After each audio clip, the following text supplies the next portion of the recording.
श्री राधे श्याम। भागवत धर्म दर्शन YouTube channel में समस्त भगवत प्रेमी भक्तों को, विद्यार्थी जनों को एवं संत महापुरुषों को हार्दिक स्वागत करते हैं। आज हम लोग जानेंगे कि वक्ता बनने के लिए क्या क्या ज़रूरी है, और यदि यजमान जन जो वक्ता का चयन करते हैं, वक्ता कैसा होना चाहिए, और 7 दिन में होने वाली कथाओं में जो भागवत जी में नियम बताए गए हैं वो कैसे पालन करना है, ये सब चीज़ विस्तृत रूप से इस वीडियो में मैं पूरा आराम से बताऊंगा।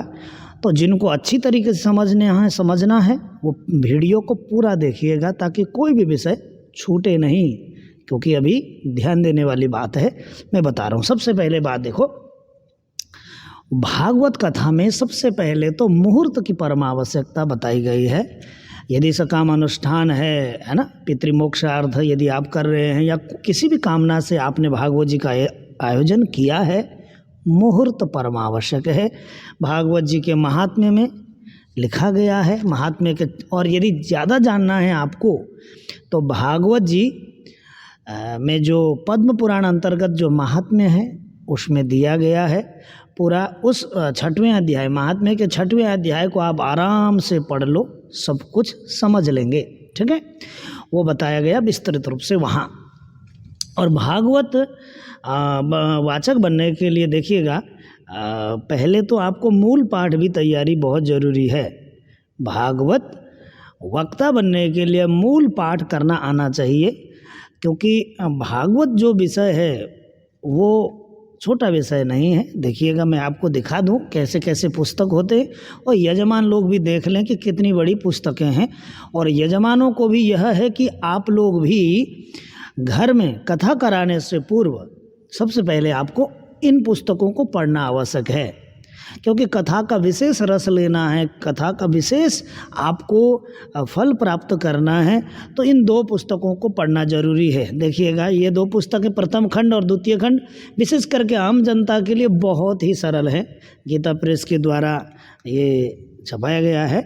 प्रथम खंड और द्वितीय खंड के कोड नंबर 26 और 27, ध्यान रखिएगा, कोड नंबर 26 और 27 नंबर के ये 2 पुस्तक हैं। और भागवत जी में सबसे पहले जानना यह जरूरी है कि कितने अध्याय हैं, ठीक है। इसमें है 335 अध्याय हैं। और भागवत मूल पाठ तैयारी करने के लिए कि लोगों को कितना वक्त लगता है, मैं बता दूं आपको कि 3 वर्ष से 4 वर्ष का समय लगता है, ठीक है, तैयारी करने में। फिर उसका निरंतर अभ्यास करेंगे तो मूल पाठ करने में समर्थ होंगे।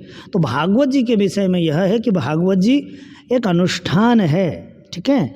भागवत जी एक अनुष्ठान है, क्योंकि अनुष्ठान के रूप में ही इसको कहा गया है, क्योंकि बड़े नियम भी हैं इसके।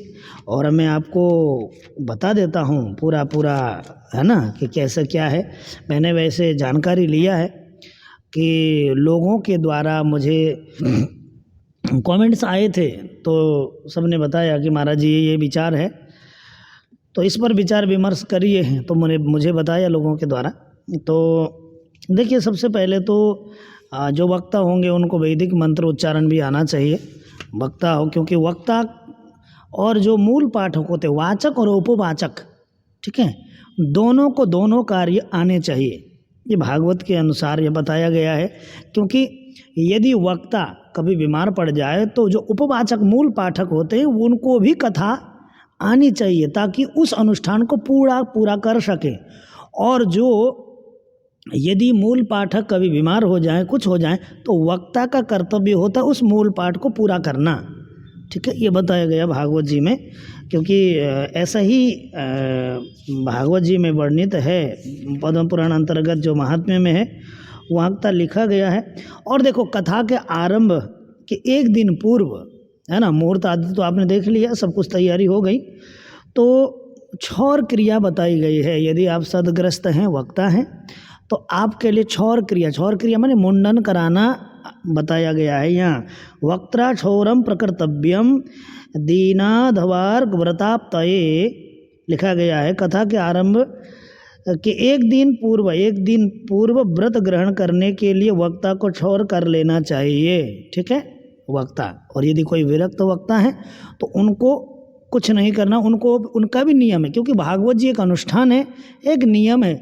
आप 7 दिन तक कुछ नहीं कर सकते, ऐसा नियम है कि आप दाढ़ी मूछ नाखून तक नहीं काट सकते।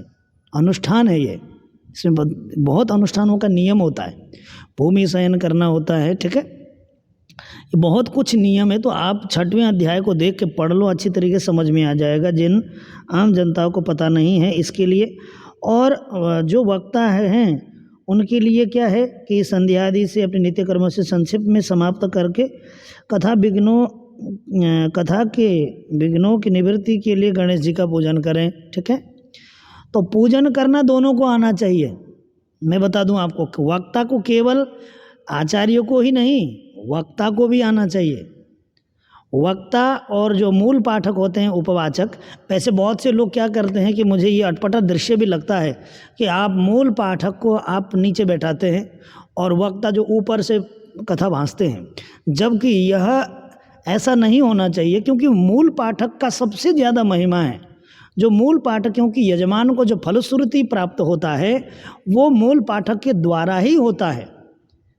मैंने देखा हूँ यहाँ, वैसे आपको देखने को मिलेगा, नेपाल हो गया, असम हो गया, कई क्षेत्रों में आपको समान रूप से व्यवहार दिखता है, क्योंकि इधर वक्ता और इधर मूल पाठक दोनों रहते हैं, है ना।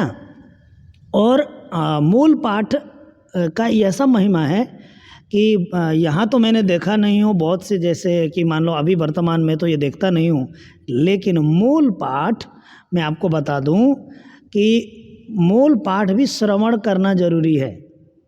जैसे कथा के बीच में जो मूल पाठ होते हैं ना, उसमें तो श्रोताओं को मिलेगा ही नहीं कुछ भी, क्योंकि वक्ता केवल अपने व्याख्या सुनाते रहेंगे। तो उसके लिए क्या है कि कथा प्रारंभ होने से पहले, यदि कथा दिन में है तो सुबह 7 बजे से लेकर के 12 बजे के बीच में मूल पाठ सुनाना जरूरी है। माइक में पाठ करो ताकि सब कोई सुन सके, है ना। तो मूल पाठ परमावश्यक है, वक्ता के लिए भी और उपवाचक के लिए भी ये बहुत ज़रूरी है। और दूसरी एक और चीज़ है कि षोडशोपचार विधि से पूजन आना चाहिए, ठीक है, वक्ता के लिए, आचार्यों के लिए। इसलिए वैदिक मंत्र, इसलिए तो यहाँ लिखा गया है ना, वक्ता के विषय में विरक्तो वैष्णवो विप्रो वेद शास्त्र विशुद्ध कृत दृष्टांत कुशलो धीरो वक्ता कार्योति निष्प्रिय। तो मतलब सब ज्ञान संपन्न होना चाहिए ना, विरक्त होना चाहिए, वैष्णव होना चाहिए, विप्र होना चाहिए, वेद शास्त्रों को अच्छी तरीके से सामने रख सके, है ना, वेद शास्त्रों की बातों को अच्छी तरीके से समझाने में कुशल हो, और शास्त्र सम्मत उनका जीवन दिनचर्या भी ऐसा होना चाहिए कि देखो, व्यवहार जगत केवल वाणी से ही परिवर्तन करना नहीं है। किसी को केवल वाणी से परिवर्तन करके जो है कि लोगों में परिवर्तन नहीं आएगा। आपको दिनचर्या से भी, अपने जो जीवन शैली से भी लोगों को परिवर्तन करना होता है। उसके लिए वक्ताओं के लिए भी यह है कि वो भी अपने दिनचर्या शास्त्र सम्मत ही यापन करें, ठीक है, ये बताया गया है। यदि वक्ता, अच्छा वक्ता बनना है तो ये सब चीज़ें नियम पालन करना जरूरी है, बताया गया है। और भगवान से जो लिखा है, भगवान श्री कृष्ण को लक्ष्य करके मंत्रोच्चारण पूर्वक क्रमशः षोडशोपचार विधि से पूजन करें और उसके पश्चात प्रदक्षिणा तथा नमस्कार आदि करके इस प्रकार स्तुति करें। भगवान वहाँ स्तुति करने, पूरा पूजन विधि बताया गया है। और देखिएगा कि जैसे कि अभी तो वक्ताजन बहुत से लोग ऐसे हो गए हैं कि जिनको उस प्रकार से कुछ करना नहीं आ रहा है, केवल वाणी से बोलना ही आ रहा है। मैं देख रहा हूँ काफ़ी जगह ऐसा हो रहा है, वो कतई सही नहीं है, ठीक है। बहुत कुछ लिखा गया है, मैं बताऊँ क्या इसमें, तो है ना, अभी रुक जाओ, अभी एक और चीज़ बताऊँगा, मैंने यहाँ लिख के रखा था विषय में।